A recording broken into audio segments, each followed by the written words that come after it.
Welcome to the channel. I'm Oblivion and we are here with the legendary Nanna summoning session. Our goal for the banner is actually to get Milla and Ashe merges. I'm not too interested in Nanna. I wouldn't mind picking her up. I do think she's a cool unit, but she is definitely not my priority. When it comes to colors, we're going to be summoning colorless, then red, then green, then blue. So let's go ahead and jump in and we can start talking about this banner. There's no colorless. I think we'll do the reds and then we'll dip probably. So if you want to see my reaction to the banner, it's actually over on DTM's channel. I'll have a link down in the description down below. But overall, I think Nanna's a pretty powerful unit. She does come with some interesting things. There's a Morgan, such as a 19 might weapon, half of NFU, ignoring damage reduction on every hit, negating defensive specials, and then she gets restore HP for some reason. That's kind of like tacked on there as well. So overall, she's like a very powerful unit, right? And then her I guess it was smart to pull both reds. Wow, okay. Well, there's Nanna, speak of the devil. Plus HP. So not the best IV, but who cares? I got Nanna on my second summon. We're gonna back out. I have like no interest in blue at all. There's a colorless. Okay, anyway, back to Nanna. So then she also has that preference skill, Hoder's Zeal, and that has Canto remaining +1, 20% true damage based off attack, very solid. And then the Desperation for Steady effect, where you get a hit twice before the enemy gets a counterattack. I do think she's a pretty powerful mythic or powerful legendary. I would consider the second most powerful. Oh my gosh. Do we keep doing red? I already got Nanna. I'm not even sure. Or do I do something else? I feel like green and blue both kind of suck though. I guess I can get like Sigurd or Lilina. Those are both cool units to pick up. Anyway, I think she's the second best legendary behind Claude. Claude is still the best in my opinion, just because ranged units are so important in Arena. They allow you to do those rally loops, and they let you like just attack easier. You get attack from better like angles and stuff. It's just way better, honestly, to always have ranged units. Canto is very nice, but Canto remaining +1 is definitely not as good. Oh my god, yes, this is amazing. Wow, that's like the perfect circle. Canto remaining +1 is definitely not as good as Canto 2. So even though she does score better than Claude, I still think Claude is quite a bit better in my opinion. Okay, so when it comes to legendary Nanna, I think the most important thing is to compare her to her two most similar roles, I guess, like units with similar roles, and I think that is legendary Eirika and Alm, Brave Alm. So when it comes to legendary Eirika, it's actually a very interesting comparison because they actually have very similar like stats and they have very similar roles seemingly, but they actually are very unique. So let's start with the stat comparison between legendary Eirika and legendary Nanna. So legendary Eirika at base stats, right? No merges, no nothing. Nanna has 2 more HP, 8 more attack, 3 more speed, 0 more defense, and 4 more resistance. Now the thing is that Eirika is able to get 15 flowers, while Nanna's only able to get 5. So I think a fair comparison is to add 10 flowers to Eirika to make up for that like BST inflation essentially. And if you do that, it's a little bit closer. So let's compare how much stats they get from their weapons. So Eirika gets +8 to all stats from her weapon, and it's refined, and then Nanna gets 6 attack and speed.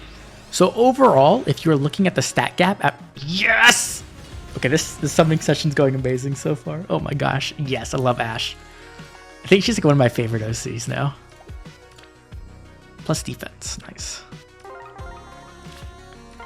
Anyway, so Eirika gets +8 to all stats, and Nanna gets 6 attack and speed. So when you compare them, counting their stats from their weapons, it's actually very close.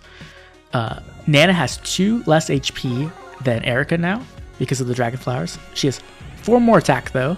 She has 1 less speed, 10 less defense, and 6 less resistance.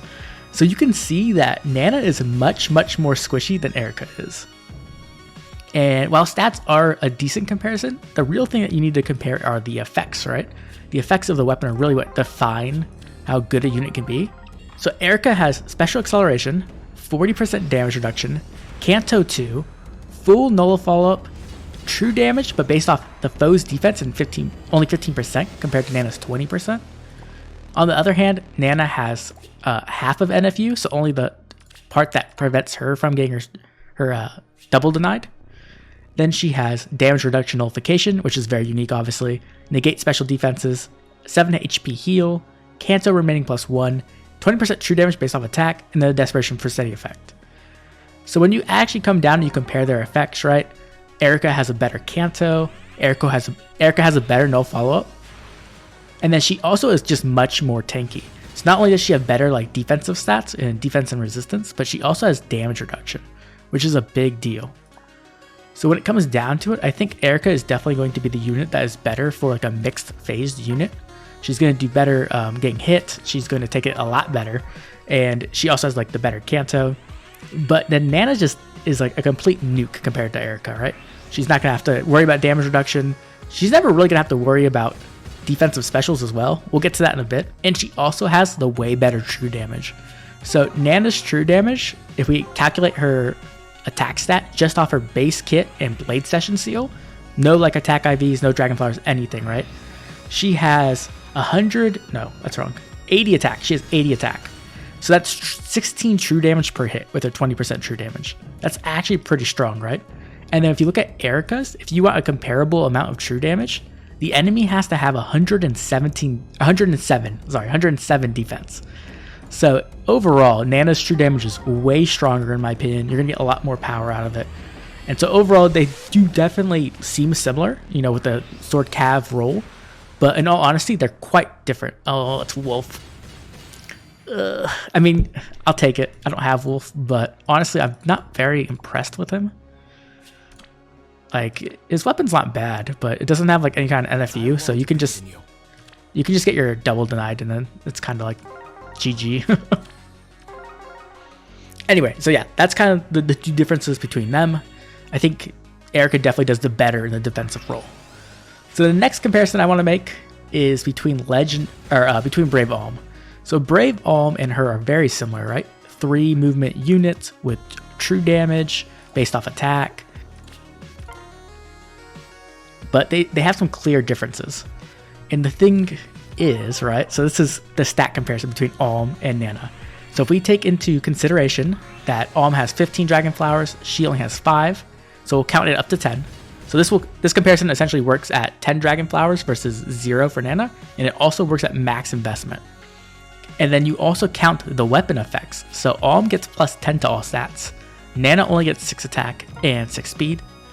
And the final comparison is Nanna has 4 less HP, 5 less attack, 1 more speed, 22 less defense. 22 less defense. That's insane. And 7 less resistance.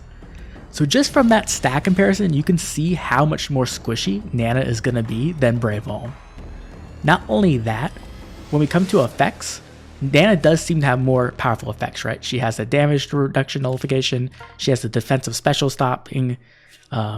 She has a weaker true damage, right? She has only 20% compared to Alm's 25%. But she also doesn't take recoil damage like Alm does. She actually gets healed, which is nice. And then she also has the Canto, of course. But Alm on the other... Oh my god, no. No! I mean, it's good that I'm getting 5 stars this quickly. That's amazing, but I just don't want Wolf. You could have been Milla. Plus speed, that's a good idea. Okay. And he has like such trash fodder. That's the real bad part. Like Life and Death 4 is like okay. And then Panic Smoke, like ugh. Like why couldn't that have been like... I don't even know. Attack Speed Catch 4 or something like that. That would have been way better. Anyways, back to the comparison. So the major difference between them is that Alm has the wind sweep effect if he's faster than the opponent, while Nanna has the 2 consecutive hits, right? And the big deal with this is what it comes down to is like, if Nanna doesn't kill the opponent in that 2 hits, which she should usually, unless, you know, it's like a super bulky blue unit, then she's going to get hit back. While Alm will not. Alm will just be able to hit twice, not have to worry about any kind of like counterattack. And the other major thing is that, oh, it's all red. Okay, let's do bottom left. Alm's wind sweep is effective against Vantage, which is a very big advantage over the opponent. Because Nanna's going to go in, and if she... Oh, nice! Okay, we're having a really good rate for 5 stars. I love Lilina. She's so cute. A plus attack too. I think I used trait fruit to make her plus attack already though. That's fine. But yeah, so wind sweep, that wind sweep effect is super important. Oh my gosh, there's no colors. Because it lets him go into vantage units. So like in summoner duels, if you're fighting like that Pala, very common Pala build, and she's in vantage range, Nanna's gonna go in and get blown up. But Alm can go in, outspeed her, and kill her. And I think that's a very, very big difference. Now this isn't to say Nanna doesn't have her advantages, obviously. She definitely does. She's not gonna be worrying about damage reduction, so if you're running into those like more tanky frontliners, you're not gonna struggle with that. You're just gonna be able to like get right through it like it's nothing, which is a big deal. She also has the Kanto, right, which is massive. Kanto's super. Oh, it's Nanna. It's just a different Nanna. This is my favorite Nanna. I'm not gonna lie. I love this Nanna. Anyway, so the other thing, right, is with Kanto, it does seem very powerful, but when you compare it, okay, this is kind of a bad comparison, but I'm gonna say it anyway. If you compare it to Close Call on Alm, they both have 3 movement. So if they use their full movement, they're both getting that like remaining movement +1 technically. Alm will always move backwards, while Nanna you'll have control where you want to go, so you can move like north or south or west or whatever direction you're not facing or coming from, which is more powerful. And also if you don't use your full movement, obviously you get 2 movement, so you can move backwards or whatever, which is definitely better. But it's not completely uncomparable, right? Like there is a similar effect you can kind of get. Also, Alm isn't weak to trenches, while Nanna is. And obviously, Alm gets all the amazing effects that infantry units get. So he's going to have access to Time's Pulse. He's going to have access to damage reduction. He's going to have access to Vital Astra. And those are like some big deals, right? Like those are like major advantages that Alm has. Honestly, I think he's just going to be better in Summoner Duels than Nanna will be. Not to say Nanna's going to be bad by any means. One of the big advantages she has is that she is a legendary, and if it is Earth Season, she's going to be giving out that blessing, which is massive in that season, right? It's going to help out. It's going to give that resistance and that HP. And so that's definitely going to be a nice boon for her to have. But I do think that they kind of, even though they play somewhat similar roles, right? They're both 3 movement, true damage nukes. I think they have clear like weaknesses and advantages against each other. So overall, for me personally, I think Alm is going to be the better unit. But I do think Nanna has a place, and she's definitely going to have some, like she's obviously going to be a powerful unit, but she's also going to be way more difficult to summon too, right? Like Alm's an old unit, so you're going to be able to merge him up easier. It's also not only available on legendaries, which is a big deal. Anyway, yeah, so that's kind of the comparison. I think it's pretty interesting to look at. I definitely think that, because I did notice people were comparing the two, and they're like, oh, it's just better Brave Alm, but I don't think that's the case, to be honest. I think Brave Alm definitely has a lot of things going for him. And that is coming from, obviously, a major, big Brave Alm fan. So I will end my propaganda section here, where I try to convince you Brave Alm is amazing. And we will move on to some questions. So I asked some people to submit some questions, and if you ever have a question you want answered, feel free to drop it down in the comment section below, and I will answer it in the next summoning session. So first, let's start with The Real Sam the Man. That's I like that name. And his question is, how important is synergy between focus heroes on a banner, such as a hero that wants to go solo and a hero with speed opening and sparkling boost?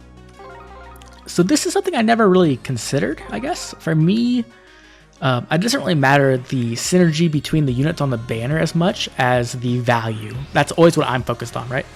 How much like orb efficiency are you going to get out of a banner? So like, are there multiple mythics you want in the same color? Are there multiple legendaries you want in the same color? Is there super valuable fodder you need, sharing color? Or if just like if there's multiple merge projects on the same banner is very good too. It's like sometimes when we get to like null follow-up banners or like the bonfire banner or whatever, those random skill banners, sometimes we'll have like units that I want, and there'll be like 2 units out of 3 that I want. Then it definitely makes me consider summoning, but I've never considered for like synergistic value. It's always been for just like orb efficiency. So hopefully that answered your question. Okay, let's jump to the next one. Oh, if I don't get to your question, I'm really sorry. It doesn't seem like I'm gonna be able to answer all of them, but I promise I will answer them in the next summoning session. So the next question is from Yummy Detergent. That's an amazing name. And they say, their first question is, what is your favorite Pokemon game? And what are your thoughts on the starters for Scarlet and Violet? So my favorite Pokemon game is Soul Silver. I think it's just like one of the best Pokemon games they've ever put out. It's super good. It has the Pokemon following you. It has like a million things you can do. It has Johto and Kanto. It has a lot of the newer legendaries in there, right? So you can go in and like find them, and there's even events to get some of them. It's like such an amazing game. It also has like a post game, which is nice, right? With like the I forgot what the area is called, but like the post game area. So I honestly, that's I think my favorite game. I don't know if that's the one I put the most hours in. I got back into Pokemon around Black and White, and then also X and Y were really big games for me. So I probably have the most hours on those two games, but I would say Soul Silver is definitely my favorite. When it comes to the new starter Pokemon, my favorite is the, oh, I don't know his name, the fire Pokemon. Let me see. Gen 9. Okay, so yeah, my favorite for sure is Fuecoco, I think is how you pronounce it. The little like apple dragon, skull dragon thingy. Like that thing looks so cute, it's adorable. I think the other two are actually pretty solid. Like I've been having a problem with the starters recently. I feel like I haven't liked them all that much. But all three of these look really great. I'm just hoping that their like final evolutions are good. I'm afraid the cat is going to turn into some like kind of weird like human formed cat. I'm just not interested in that at all. I really hope that doesn't happen. I hope that stays on 4 legs. That's my biggest preference when it comes to those. The second question is, what are some of your favorite Genshin characters? And if you have a main, who is it? So my favorite Genshin characters are Raiden Shogun, Zhao, and Razor. Those are my 3 favorite characters. Like, I just love them so much. I love Electro as an element, right? Like lightning as an element. It's my favorite element. So that's kind of why Raiden Shogun's there. I also just really love her personality and her lore. I think it's super good. She's really fun to play as, and she also can like put out the big numbers and do a lot of damage while also supporting the team by like recharging their energy. So I think she's just amazing. Zhao, I just love the pogo stick gameplay. Like, I love Dragoons in Final Fantasy, so jumping up and down is just like my jam. Okay, so we're at the Spark, and I think I'm gonna do Milla here. Milla's probably my most used light mythic, more than Ash. So yeah, I'm gonna go with Milla. But yeah, and then Razor. Razor combines a lot of my favorite things. So he combines my favorite element and electricity, and he also has a wolf, right? He has a wolf stand, and wolves are my favorite animals. So he's just perfect. I love Razor. He was my first main character, and then when Zhao came out, Zhao became my main character. And then now Raiden Shogun and Zhao are like kind of like co-op mains because, you know, you need 2 teams in the Abyss. Okay, we're gonna go until we get 1 more unit. Probably shouldn't do this. This is bad. Do not follow my example. Especially if it's a wolf, I'm gonna be very, very sad. Okay, so let's keep answering some questions, see how many we can get in before we run out of time. The next question is from Nice Nankos, and they want to know if this is my birthday. So I'm pretty sure they asked this question on the A Hero Rises banner because I was so lucky. But no, my birthday's in December, which is very far away, and I'm very happy about that. So it can just stay as far away as possible. I don't want to get any older. Our next question is from Elian Rodriguez. Sorry if you already answered this, but how did you come up with your name? So my name is, oh man, the origin story of my name is not great. So essentially, I started playing my first MMO back in like 2015, I think it was, and it was called Fly for Fun. It's like a very OG MMO, and it was very grind heavy. It wasn't like the best MMO, but I really enjoyed it. And I needed to think of a name, and I couldn't think of anything at all. I'm like really bad with names, always have been. And so my name came from Kingdom Hearts, actually, which is weird. But back then I was super obsessed with Kingdom Hearts. Not so much nowadays. I've kind of fallen off the hype train for Kingdom Hearts. I still like the series overall, but I'm not the biggest fan of the direction it went. Anyways, so there's a Keyblade named Oblivion, and I was trying to think of a very cool name, and for some reason that's what came to mind, and so I went with it. I was like, okay, Oblivion. And that name was taken, obviously, because it's very common. And so then I had to think of something else. So I went for Oblivion Knight. And I was able to get that. Oh, it's Wolf. Oh, that was so not worth. Oh, why are you not Milla or Ash? This sucks. So many wolves. And he doesn't even have good fodder, dude. Like, I don't like you now. I actively don't like you, Wolf. You suck. Okay, we're going to do the colorless, and then we're done, I think. Should we do the reds? What could I get? We'll do the reds too. Why not? Anyway, that's how I came up with my name. So it's like literally from a Keyblade from Kingdom Hearts. And then essentially what happened was I got super into like writing and stuff. And so I designed my whole original character, and I designed like a whole backstory for the character. And that became like his epithet. Like it's not his actual name, but it's the epithet of the character is Oblivion. And they have like essentially like a sect underneath it called the Knights of Oblivion. And so that's kind of where it's not where it came from, but that's what it kind of developed into. Anyway, so that's going to be the end of the questions for now. I'm really sorry if I didn't get to your question. I will make sure to answer it in the next summoning session. But I think that is going to be it. I don't think there's anything in blue. There's like, what, Saros and Euler? I might as well. It's 3 orbs. Like building a pity again. Such a waste of orbs. Whatever. Why did it have to be Wolf?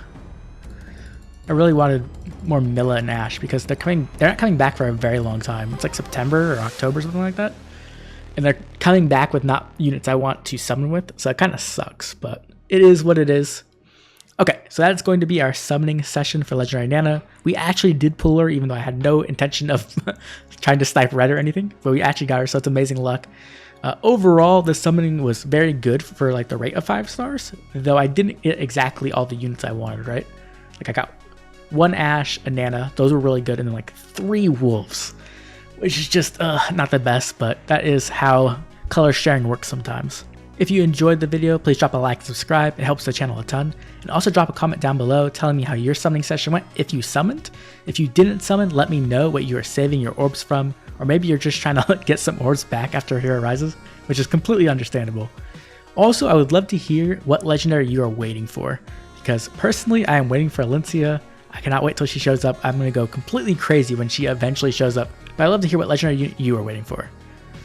This has been Oblivion, and I'll catch you all later with more Fire Emblem Heroes.